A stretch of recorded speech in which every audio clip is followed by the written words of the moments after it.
സ്വതന്ത്ര ഭാരതത്തിൽ അശരണരും നിരാലംബരുമായി അഴുക്കുചാലിലേക്ക് തഴയപ്പെട്ട മുസ്ലിം സമൂഹം ഇന്നിന്റെ ഔന്നത്യങ്ങളിലേക്കും ഉത്കൃഷ്ടതയിലേക്കും നടത്തിയ പ്രയാണത്തിന്റെ കഥ. മുസ്ലിം ഉമ്മ ഖായിദെ മില്ലത്തിന്റെ കരങ്ങളിലേക്ക്. പാണക്കാട് സെയ്ദ് മുഹമ്മദ് അലി ശിഹാബ് തങ്ങൾ അനുപമമായ പ്രവർത്തന ശൈലി കൊണ്ടും അത്യുത്കൃഷ്ടമായ ജീവിത രീതി കൊണ്ടും രാഷ്ട്രീയ സാമൂഹിക മേഖലകളിൽ വ്യത്യസ്തമായൊരു കയ്യൊപ്പ് പതിപ്പിച്ച് കാലത്തിന്റെ ചരിത്ര പുസ്തകത്തിലേക്ക് ഇതിഹാസതുല്യം നടന്നു കയറിയ സമാനതകളില്ലാത്ത നേതാവ്.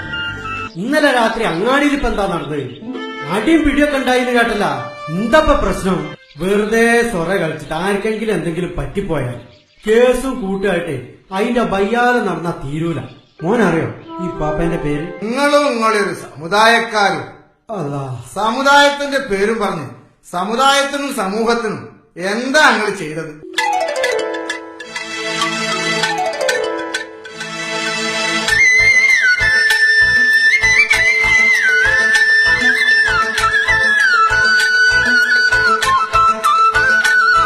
ഇന്ത്യൻ മുസൽമാന്റെ ചങ്കിലെ അവസാന തുള്ളി ചോരയും ഈ മണ്ണിൽ ഇറ്റ് വീഴുന്നതുവരെ ഈ പ്രസ്ഥാനം ഇവിടെ ഉണ്ടാവും. പടച്ചോ നിലം അഴകേറും നേതാക്കന്മാർ നീട്ടിയ പാതാക മുസ്ലിം ലീഗിൻ പച്ച പാതാക. ഇവരെ പാർട്ടിനെ എതിർക്കുന്നതിനെ കൊണ്ട് നമ്മളെപ്പോലുള്ളവർക്ക് ഓരിട്ട പേരാ അൾട്രാ പാർട്ടി. 1948 മദിരാശിയിലെ രാജാജി ഹാളിൽ രൂപം കൊണ്ടൊരു മുസ്ലിം ലീഗിനെ. അവിടെ നിങ്ങൾക്ക് തെറ്റി. സുൽഫി ഇപ്പൊ അൾട്രാ പാർട്ടിയൊക്കെ വിട്ട് ഒറിജിനൽ പാർട്ടിക്കാരനാണ്. പാണക്കാട് കുടുംബത്തിന്റെ പാർട്ടി. ഭാരത മുസൽമാന്റെ പൂങ്കാവനമല്ലോ ഇന്ത്യൻ യൂണിയൻ മുസ്ലിം ലീഗ്. ശാശ്വതമേകും നവഭാസുരമാക്കും മാനവമീ സന്ദേശം. സിന്ദാബാദ് സിന്ദാബാദ് മുസ്ലിം ലീഗ് സിന്ദാബാദ് സിന്ദാബാദ് സിന്ദാബാദ് ഹൈദരലി തങ്ങൾ സിന്ദാബാദ്.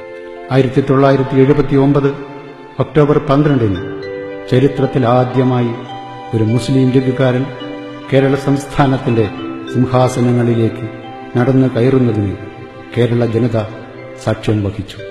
ആ മനുഷ്യന്റെ മനോവിഷമം നിങ്ങൾ ഈ പറഞ്ഞ അണികളും നേതാവും ഒരു നിമിഷമെങ്കിലും ചിന്തിച്ചിട്ടുണ്ടോ? ആ നെഞ്ചത്ത് കൈവച്ച് പറ, ആ മുഖത്തേക്ക് സൂക്ഷിച്ചു നോക്കി പറ, ശിഹാബ് തങ്ങൾ സമുദായത്തിന് എന്ത് ദ്രോഹ ചെയ്തത്? കാലായില്ലേ ഞാനത് പിടിക്കാതെ നടക്കണം. ഇനിയുള്ള കാലം ഞാനിതൊന്ന് പിടിച്ചു നടന്നു നോക്കി. പാണക്കാട്ടെ സെയ്തന്മാർ എന്നെന്നും നയിച്ചിടും ദേശമില്ല ഭാഷയില്ല നമ്മളെന്നും ഒന്നല്ലേ.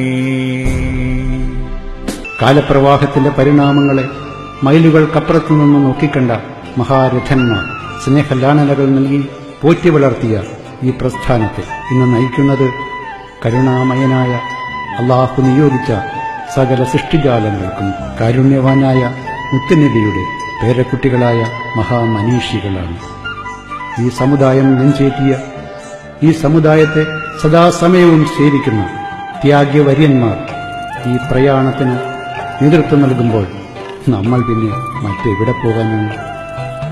തങ്ങളുടെ എക്കാലത്തെയും വലിയൊരാഗ്രഹം ഈ സമുദായത്തിന്റെ വിശാല ഐക്യവും അതിലൂടെ ഉന്നമനത്തിലേക്കുള്ള പ്രയാണമാണ്.